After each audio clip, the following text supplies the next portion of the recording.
The diphthong ear, I and E, ear.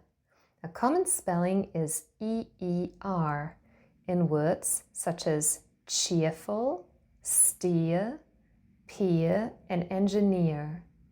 Another common spelling is ERE in words such as hear, sphere, severe, and wear.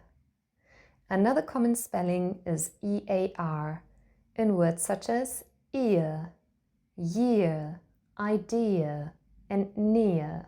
But we also find the sound in the words really and serious. Here is a challenge for you. Which of these three words does not contain ear?